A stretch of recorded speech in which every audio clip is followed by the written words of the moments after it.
So, in my contemplation, my further contemplation of Gene Key 13 and the City of Empathy, yeah, I was hitting some snags this time around. I don't know. I've read this city a couple of times over the last 12, 13 years, more than a couple, and nothing ever um, clicked that something felt a little off about the City of Empathy, or at least the way it's written.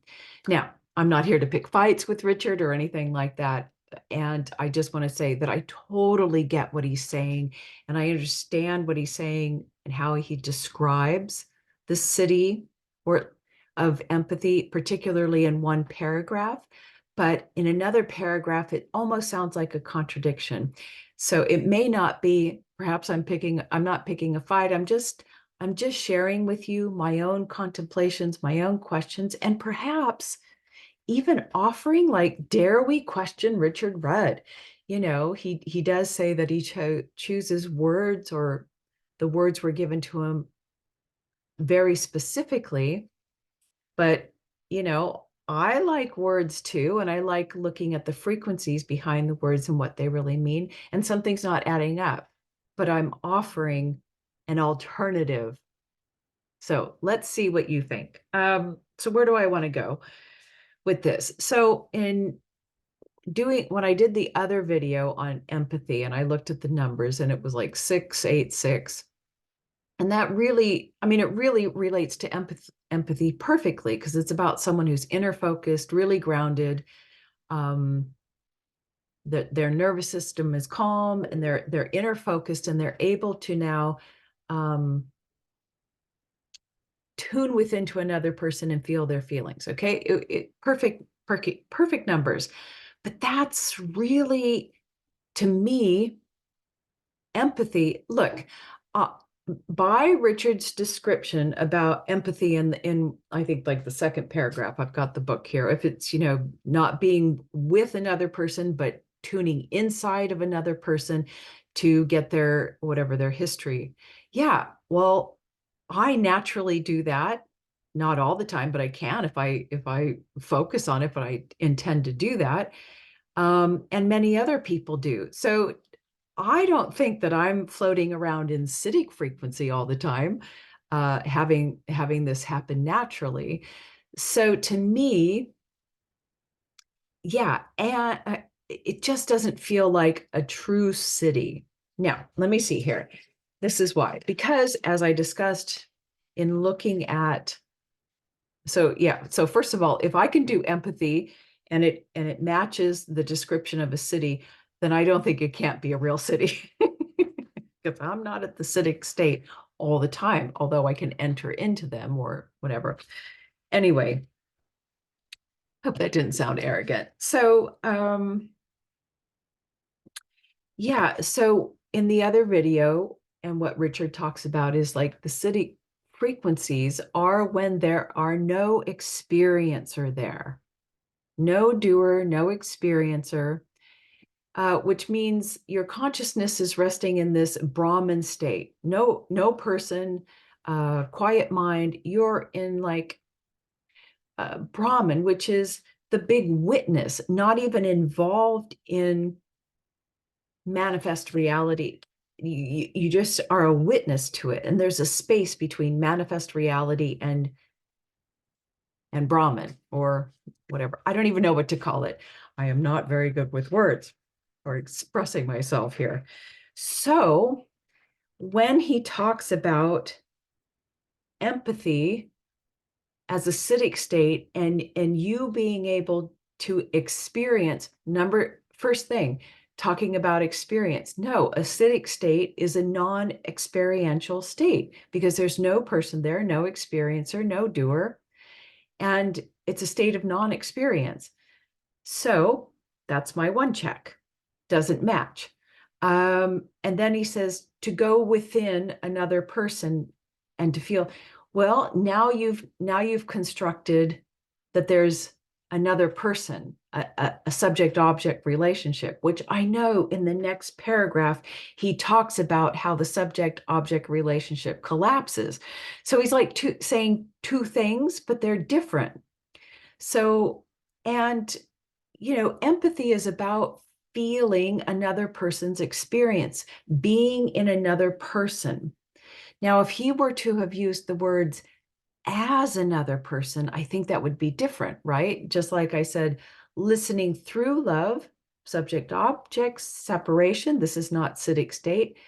But if you can feel into another person as that person, or as that feels a little bit closer to acidic state. I hope I'm making sense. I think I'm losing myself. Okay, so I do get that in the next paragraph, he talks about, eventually this type of listening becomes so total that it fuses the subject object together. So the concept of listening disappears, right? Because acidic state is a non-experiential, non-doing, non-feeling state. And this says to give a small hint of what Siddhi of empathy really means. But yet you can't say this is what it really means and then have the above paragraph saying it's the ability to tap into another person's feelings. So here's what I want to say. I think that Gene Key 13, the shadow, beautiful. Discord, great. But wouldn't it be better if the gift were empathy and the Siddhi is equanimity? And here's why I say that. Because having had a realization of this no, boy, it's awfully windy out there, no self Brahman state of consciousness, that when how I experience that state, and I experience is, I know this contradiction of terms, is that when your consciousness is resting there, then it levels the playing field of everything out. There are no feelings, there's no story, there's no nothing. Everything just is.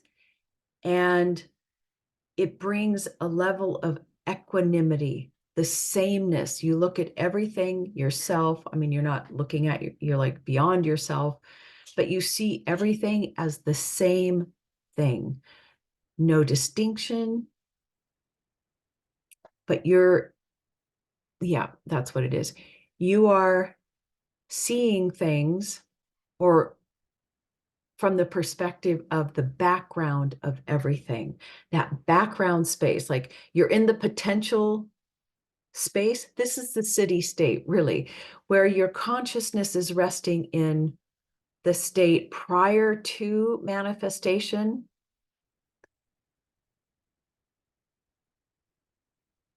And and so there's no qualities, right? This is why people can't talk about it. If you can talk about it, then you're not in the state. There's no qualities, and yet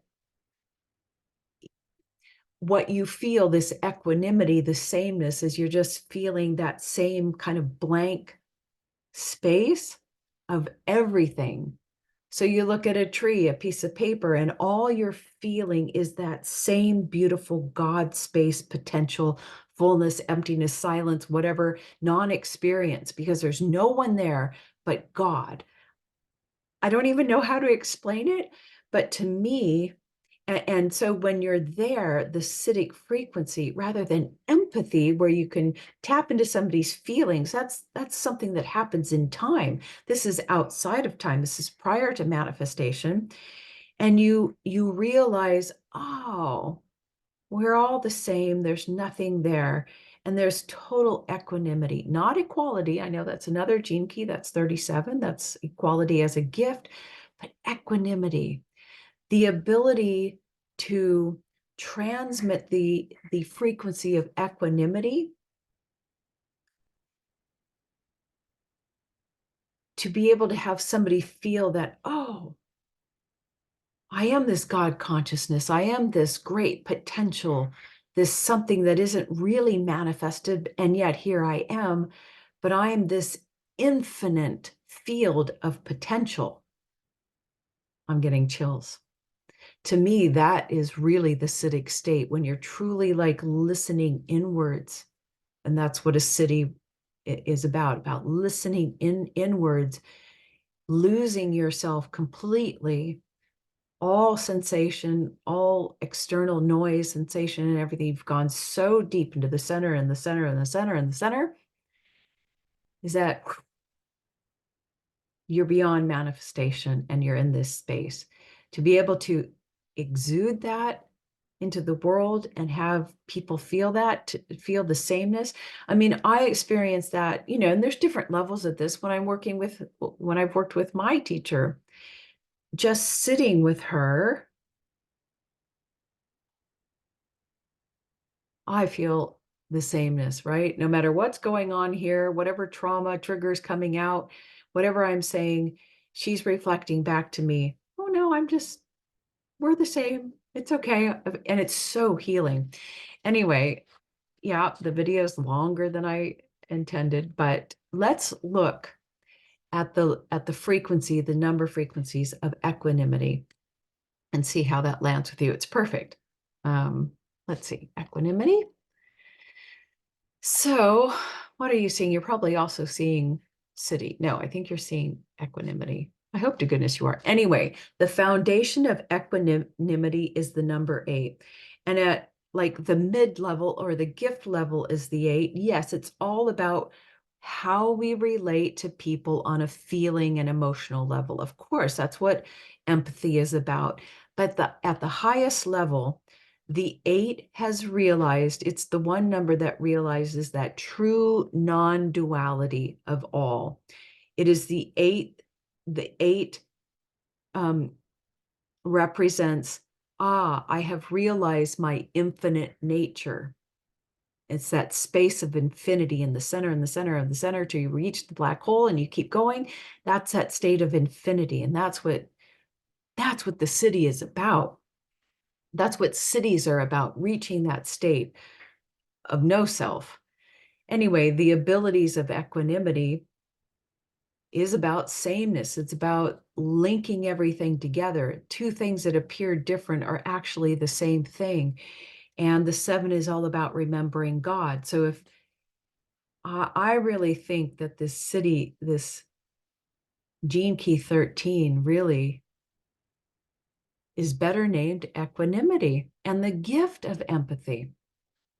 Yeah, the success is bringing everyone together, being able to emanate the sameness. Even though we're two separate beings, we are linked together by the infinite background infinity that we are. Okay, just curious about your thoughts. Yeah, I'm sure there's something that I'm missing and I'm completely wrong, but just sharing some of my contemplations. Okay, till next time.